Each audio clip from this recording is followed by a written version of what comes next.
Rahman ar-Rahim.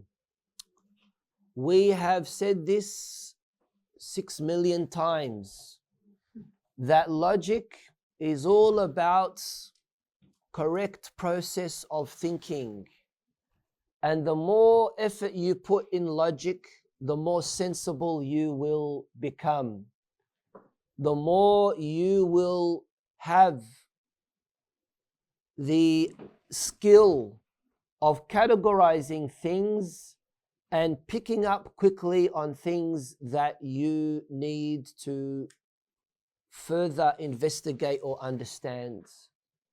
Logic is about quickly understanding what is a valid argument and what is a invalid argument. You don't love me because you didn't buy anything for me on Black Friday, right? Right? Now listening. I've mentioned this before. They say that most divorces happen in March. Why?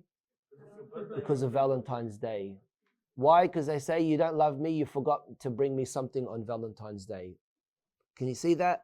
Me and you, hopefully me and you, see how absurd this kind of statement is. But a logical person, a sensible person, will definitely not even come close to saying something like that. Why? Because they categorize their process of thinking.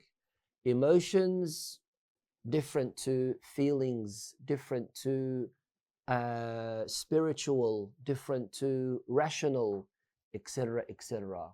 Right? For me and you, mathalan, we know that there is a difference between my level of devotion in submitting to God's will unconditionally, without any questions, even though it makes no logical sense for me, like going around the Kaaba 7 times, anti-clockwise as well. No one is able to give any kind of rational, logical, sensible explanation to that, right? But we do it anyway, unconditionally, without any objection or question. But when it comes to believing in God, something that doesn't make sense for me, I'm certainly not going to accept it. Why? Because I've categorized things separately. And this is what logic does for you. In the area of the foundations of your belief, is it faith? No, it's reason and rationality and logic and sense. When it comes to your acts of worship, is it based on your aql? No, it's based on your ta'abbud, your devotion, your taslim, your Islam. What about feelings and emotions? That's also separate. Don't mix these things together. You lose a family member, where is that? Where is that put? You're not going to allow that to, creep into another place where, because of your emotional reaction at a loss of a loved one, it's going to affect your rational side, which is believing in the one God. But usually that's what happens with people, isn't it? People usually mix these things together and object to God's will and God's command, and as an emotional reaction, they start to reject belief in God and reject religion. No one is saying emotions are bad, emotions are good. Allah put them in us for a reason, but it should not in any way interfere with other categories. What gives you this? Which skill gives you this? Ilmul Mantiq. Show me your homework, pass me your homework. Who's done the homework from the sister's side? On paper? On your books? Separate? No one, anyone did it separately? What? You don't want to rip it out? Sisters at the back? When home? All right. Okay. Is your name there? All right. It's a good excuse. See it at home. Okay.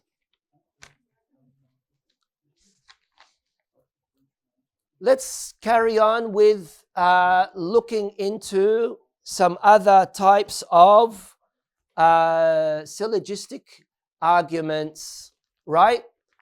Remember, we're talking about qiyas, and we're talking about the different types of qiyas. Now, as we've said, we've got the minor premise, and then we've got the major premise, and then we've got the shuno, conclusion. Okay? In Arabic we say sughra, kubra, and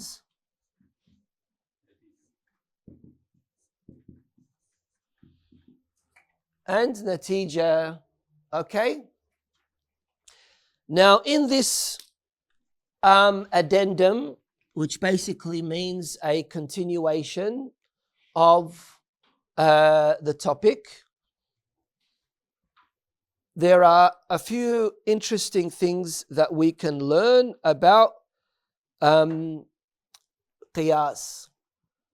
I've said this before, by the way, there's a lot more that can be looked into on qiyas, but that is for further, more advanced classes on logic. At the moment, we are only studying this, inshallah, in order for us to hopefully next year go into usul al-Fiqh, the principles of jurisprudence, the principles of Islamic law, and then also have a course in philosophy. I don't know if anyone is interested in studying philosophy, Islamic philosophy. All of this is going to be useful. But if you don't know what's going on here, you're going to be atrash bil zaffa. How many times have we said this before? Okay. All right. Start reading Hajj Mustafa. There are some other forms of syllogism we will briefly refer to here. 1. Enzyme. ليش eczema هو eczema؟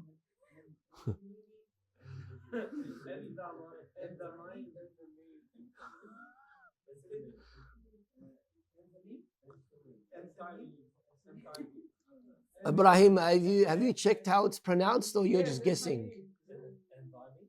Have you checked, or you're just guessing? All right. Enzyme. All right. What does it mean? It means that there is something hidden, right? Mudmar. Mudmar means indirect. Say it. No, I don't want to hear your voice. Anthameme. Yalla. One anthameme syllogism.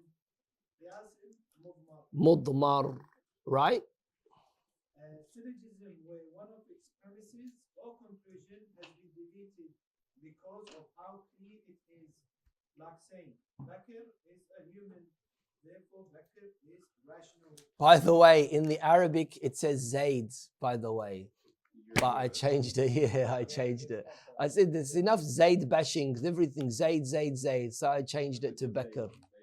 Right? Wait, but isn't this like the question of, because rational, like you're assuming he's not, like what happens if the person's saying infinite? Like, isn't that No, I'm just sorry, but like, Yeah. isn't that like fallacious? Or No, it's not fallacious. No, it's not. By the way, it's really important for you to study the previous classes that we haven't that you haven't been here for. Okay. It's very important. I'm sure you'll enjoy them as well, Yusuf.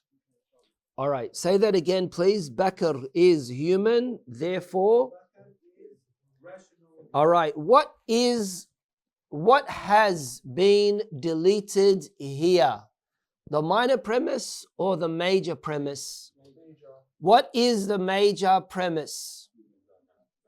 Every human is rational, right? So the major premise has been deleted, has been removed, and that is every human is rational. Why has it been removed? Because of how obvious it is. Obviously, right? So we did not mention the major premise, which is every human is rational because of how clear it is. The conclusion can also be removed, like the saying of the Almighty, Bismillah ar-Rahman ar-Rahim, أَفَلَا يَتَدَبَّرُونَ الْقُرْآنَ وَلَوْ كَانَ مِنْ عِنْدِ غَيْرِ اللَّهِ لَوَجَدُوا فِيهِ اخْتِلَافًا كَثِيرًا. Yes. Then do they not reflect upon the Quran? If it had been from any other than Allah, they would have found within it much contradiction. Yes. The conclusion is not mentioned. All right, what is the conclusion here? What is the conclusion? No, Allah is like all knowledge, like he's perfect. So No. Yeah. Wait, does it? Yeah.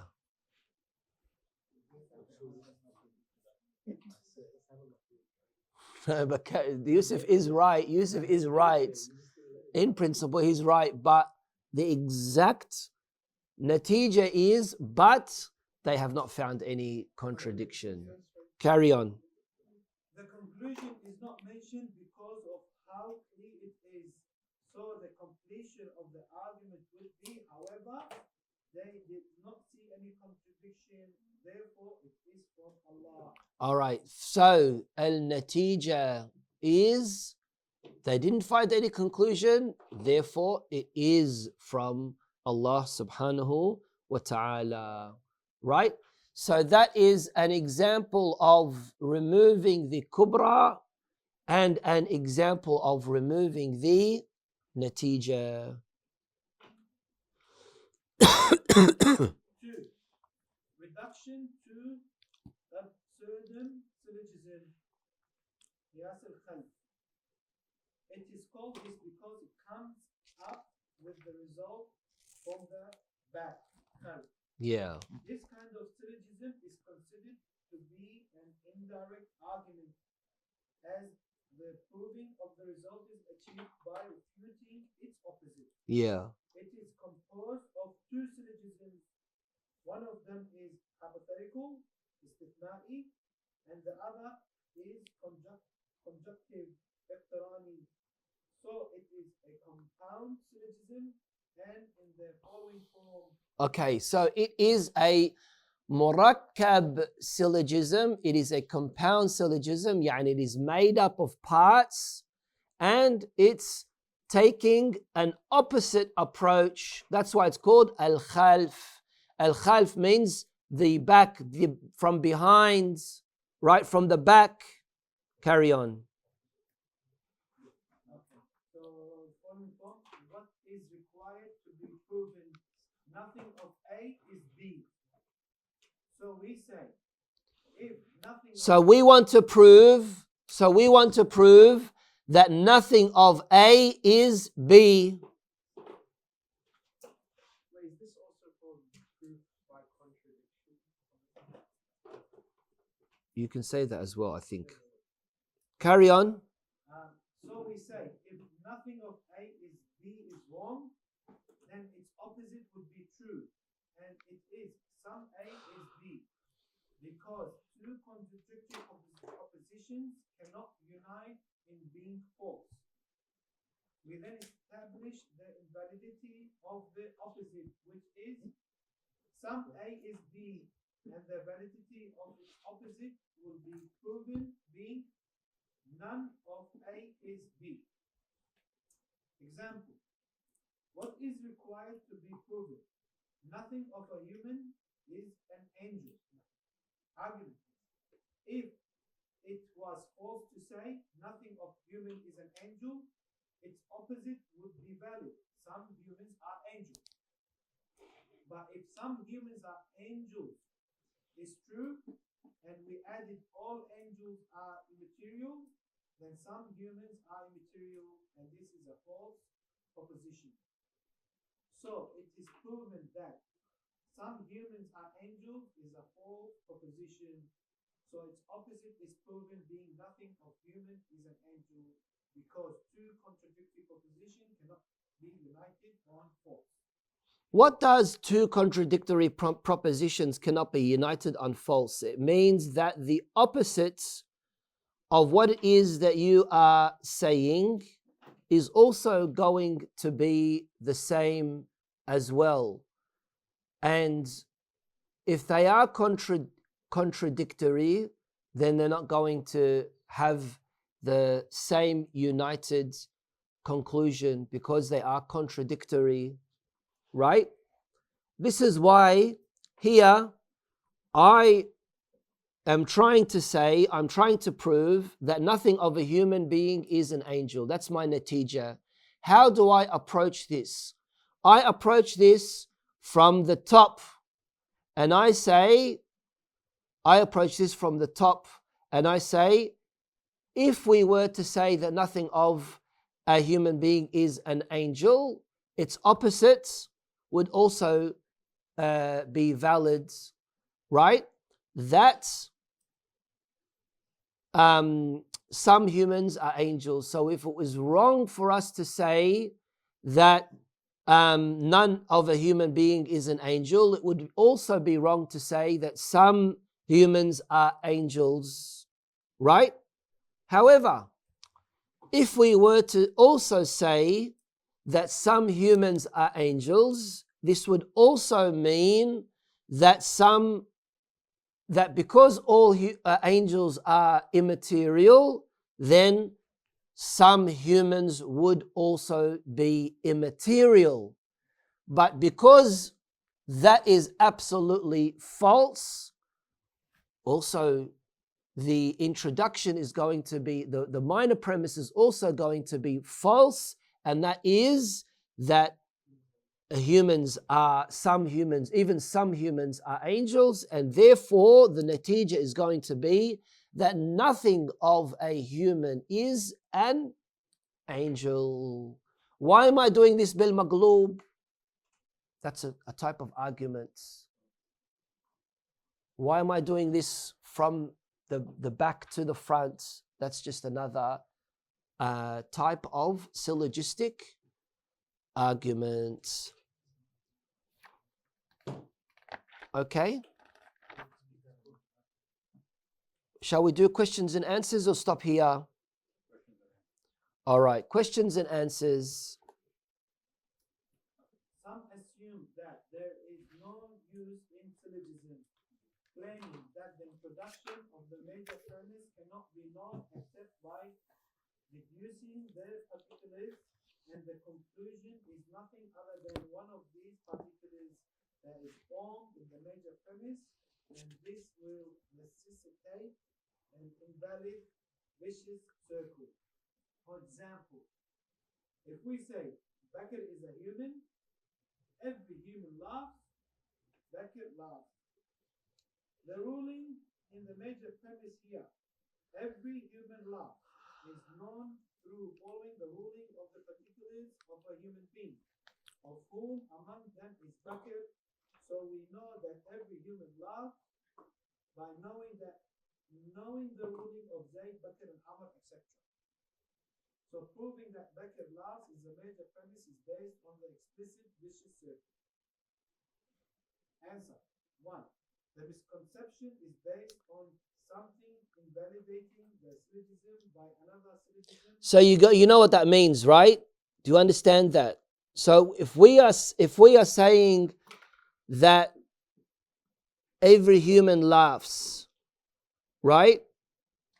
And we know that because we know what's happening with all these different particulars of a human being, right? Then this comes as a result of our knowledge of the particulars of human beings. So our understanding of the minor premise depends and is dependent on our understanding of the major premise, but our understanding of the major premise is also going to depend on our understanding of the minor premise, and therefore that becomes a vicious circle. Wait, is there any reason why the major premise is related to the minor? Is because al-Bakr is a human, but a human refers to individuals that are human? Yeah. Yeah, okay. Carry on. This vicious cycle only occurs when the major and minor are like related? Or... No, this is a misconception. Oh, okay. It's saying that why there's no use for syllogism because the major premise can't be known except by looking into the particulars, looking into the juz'iyats. So there's really no purpose in understanding qiyas, right? Because it's all going to end up becoming a dawr, becoming a vicious circle.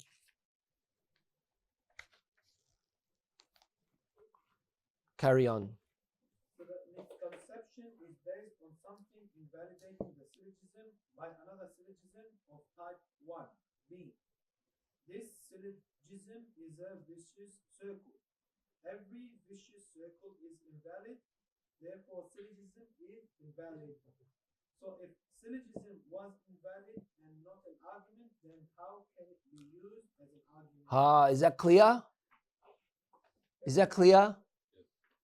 So you're saying that there's no use in syllogism, right?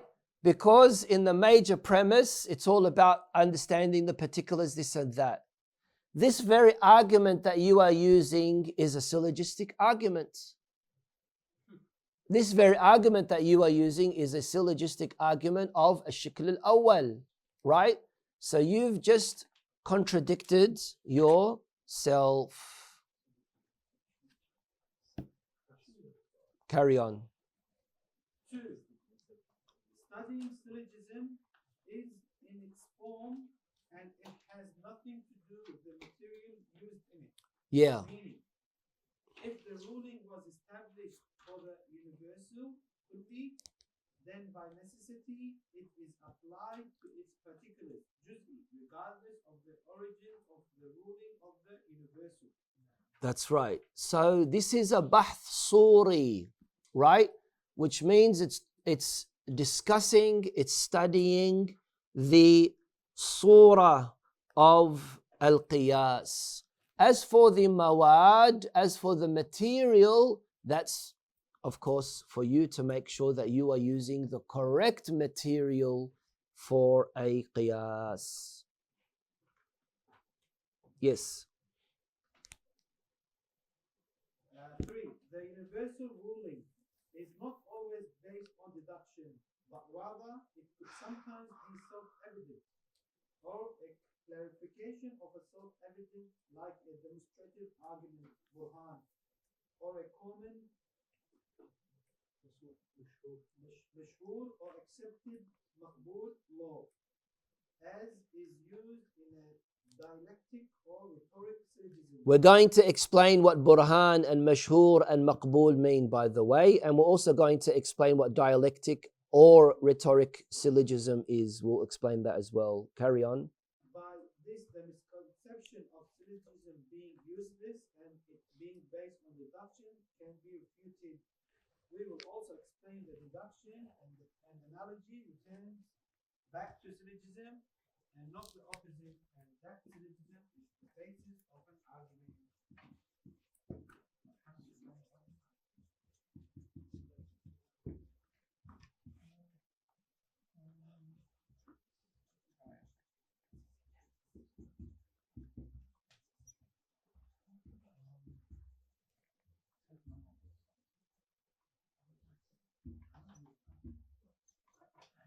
All right.